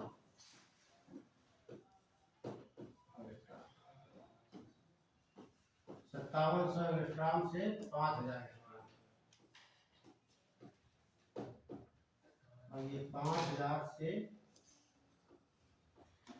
4600 एंगस्ट्रॉम, और ये 4600 एंगस्ट्रॉम से 4300 एंगस्ट्रॉम, और ये 4300 एंगस्ट्रॉम से चलेगा 3900 एंगस्ट्रॉम। ये इनकी सबकी तरंग दैर्घ्य है। ऐसे लिख लीजिए, फिर बता देते हैं आपको, दिख रहा है ना, ले लीजिए, फिर को बता देते हैं पूरा हिंदी में।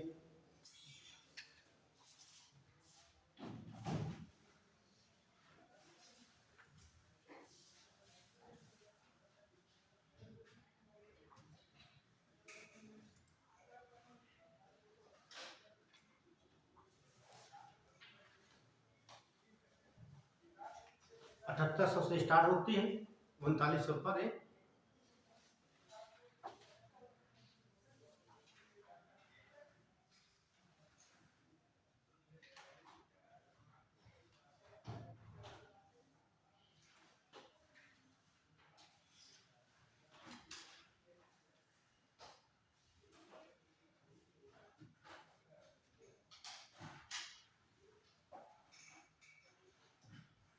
हो गया?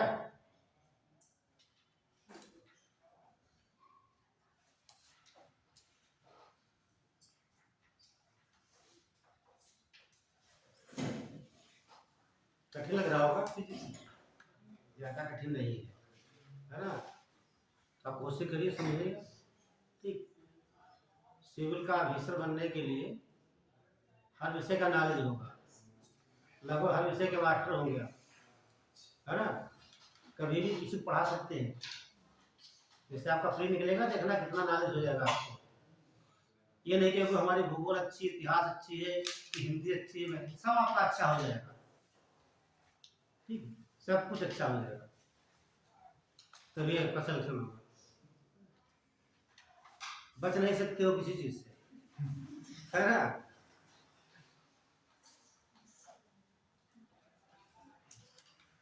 यहाँ लोग एक विषय के मास्टर नहीं बन पाते, आपको कितने मास्टर बनना है ना? इतिहास के बनना, भूगोल बनना, भाई इसके बिना कहाँ सिलेक्शन आपका होगा? आप मान लीजिए कोई एक विषय छोड़ देते तो पॉलिटी कैसे सिलेक्शन आपका होगा? हिस्ट्री छोड़ कैसे सिलेक्शन होगा? भूगोल छोड़ दिया कैसे होगा? साइंस में कैसे होगा आपका? है ना? कतई नहीं कर सकते आप, है ना? तो आधा डाल लीजिए हर चीज का सामना करने के लिए। तो हो गया? ध्यान से देखिए। अब यहाँ पर देखिए मैंने लिखा है सबसे ज्यादा तरंग किसकी है? लाटेंट की। सबसे ज्यादा इसका विचलन कम है। सबसे ज्यादा किसका है? वायलेट का। क्या बोलते हैं इसे? ठीक, ध्यान दीजिए, तीन रंग जो है, ये तीन रंग कौन? ठीक है, वायलेट, इंडिगो एंड ब्लू। ठीक, इनकी तरंगदैर्घ्य सबसे कम है। अब यहां समझिए, ये आपकी है अर्थ, क्या है? अर्थ, ये है सन। समझना ध्यान से, जो आपका वायुमंडल ये है, क्या है ये? वायुमंडल। ये जब प्रकाश यहां से आता है, प्रकाश आएगा, वायुमंडल प्रवेश करेगा, ठीक है? अब जिनकी तरंगदैर्घ्य कम है, ठीक है, यहाँ पर धूल के कण है, उस पर फैलकर पूरे प्रकाश में फैल जाता है, पूरे वायु में फैल जाता है। ठीक, वायलेट, इंडिगो और ब्लू। जामुनी क्या बोलेंगे? जामुनी, नीला और ग्रीन नहीं, नीला, ब्लू, ब्लू। ठीक है, वायलेट, इंडिगो और ब्लू, तीन रंग होते हैं। ठीक है, तो इनका तीनों का मिक्सचर करेंगे तो हल्का नीला हो जाता है। हल्का, ये हल्का नीला, ये हल्का नीला हो जाता है, इसीलिए आकाश का रंग नीला दिखाई देता है। यदि समझना वाली बात, ये वायुमंडल ना होता, यदि वायुमंडल ना होता तो आकाश कैसा दिखाई देता? काला दिखाई देता, क्योंकि यहाँ प्रकाश का परावर्तन नहीं हो पाता। ठीक है, पूछा भी जाता है। ठीक है, यदि कोई अंतरिक्ष में कोई व्यक्ति यहाँ पर है, कहाँ पे है? अंतरिक्ष में है, या चंद्रमा से देखेगा तो कैसा दिखाई देगा उसको? आकाश ब्लैक दिखाई देगा, क्योंकि पृथ्वी की वायुमंडल की बात कर रहे हैं हम। अंतरिक्ष में क्या वहां वायुमंडल है? वायुमंडल नहीं है, अंतरिक्ष में वायुमंडल नहीं है, तो अंतरिक्ष, ठीक है, देखने पे आकाश का रंग काला दिखाई देता है। ठीक है, पूछा जाता है ना। हाँ, तो एक लाइन नोट करिए नीचे, और यहाँ ध्यान देना, जिसकी तरंग है ये लाल रेड है, देखिए, violet, indigo, blue, green, yellow, orange and red है। लिखिए, लाल रंग की तरंगदैर्घ्य लाल रंग की तरंग दैर्ध्य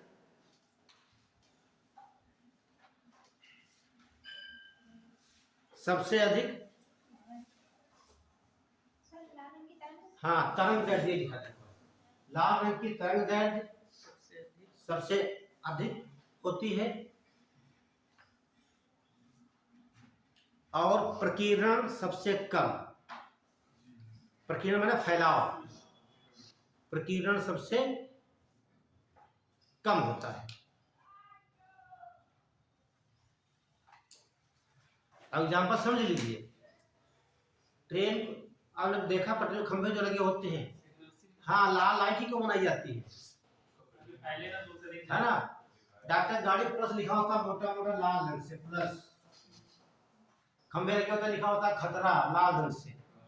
लाल रंग से क्यों लिखा जाता है? हाँ उसकी तरंग दैर्ध्य बहुत ज्यादा है, ठीक है। तरंग दैर्ध्य, अब देखिए हिंदू समाज में झंडा बनाए जाते हैं, है ना। जब कथा पूजा होता है झंडा बनाए जाते हैं तो लाल बनाए जाते हैं ताकि वह दूर से दिखाई दे, प्रतीक है किसी का, ठीक है। इसके अलावा आप देखेंगे जहाँ पर हवाई अड्डे होते हैं, जैसे लखनऊ मोसी, मकानों के ऊपर लोग लाल बल्ब लगाते हैं, ठीक, ताकि ऊपर से पानी का दिखाई दे जाए यहाँ पर बिल्डिंग बनी हुई रात में। और जो प्लेन उड़ता है ये उड़ रहा प्लेन है, तो रात में देखेंगे उसके बल्ब लगे होते लाल, टिप टिप टिप तला उठते हैं, है ना। आप लोग जैसे कि ऊपर कोई प्लेन उड़ रहा है, ऊपर नहीं जा सकते, है ना। जो मकान बनते हैं वहां पर यही लाल रंग के ही बनाए जाते हैं, तमाम इसके प्रयोग होते हैं, ठीक है। तो तरंग दैर्ध्य सबसे ज्यादा हो गई लाल रंग की और प्रकीर्णन सबसे कम। अगला पॉइंट लिख लीजिए, ये जामुनी होता है ना, वायलेट। अरे इंग्लिश में लिख लो ये वायलेट, लिख लीजिए, बोले देखिए वायलेट, बाद में ढूंढ लेना इसमें क्या कहते हैं, इसे बैंगनी। चलिए वेरी गुड। अरे बहुत बड़ी बात नहीं, ढूंढ लेना, ठीक। लिखिए एक लाइन में, लिखिए बैंगनी, हाँ बैंगनी रंग की तरंग दैर्ध्य सबसे कम, बैंगनी रंग की तरंग दैर्ध्य सबसे कम होती है और प्रकीर्णन सबसे ज्यादा होता है।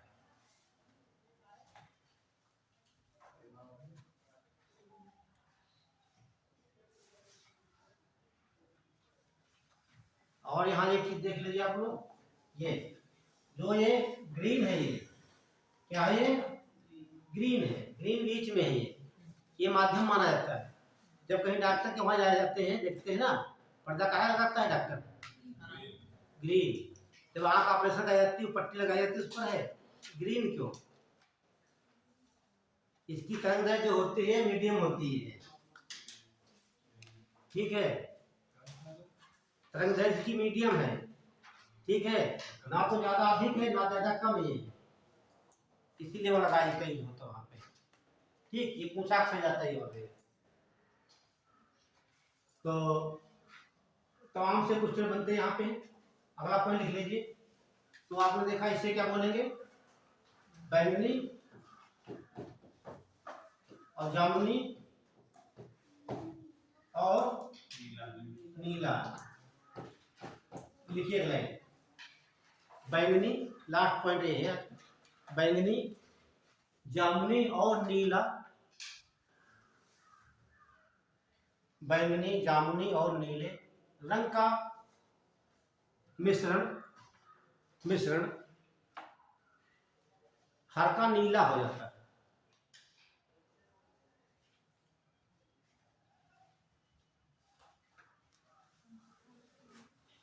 और इनके प्रकीर्णन से, इनके प्रकीर्णन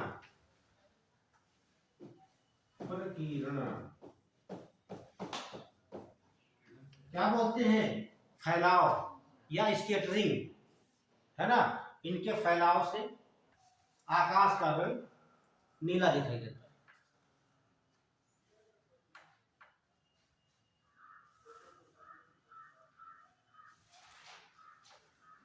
तो सवाल कठिन कैसे बनेगा, इनके प्रकार सुनिए। जो आपको बताया मैंने, ये 3 रंग, बैंगनी, जामुनी और नीला, 3 रंगों का जो मिश्रण होगा वो हल्का नीला होता है। ठीक, यही आकाश में फैल जाता है। फैलने का मतलब होता है प्रकीर्णन, या इसे फैलाव कहते हैं। इसी की वजह से आपका आकाश का रंग नीला दिखाई देता है।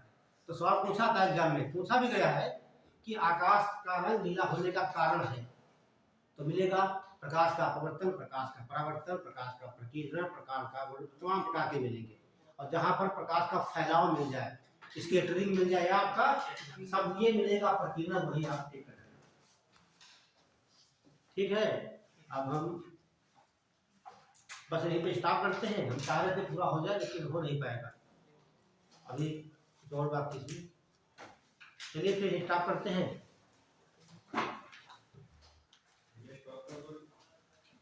एक फोटो हो जाए।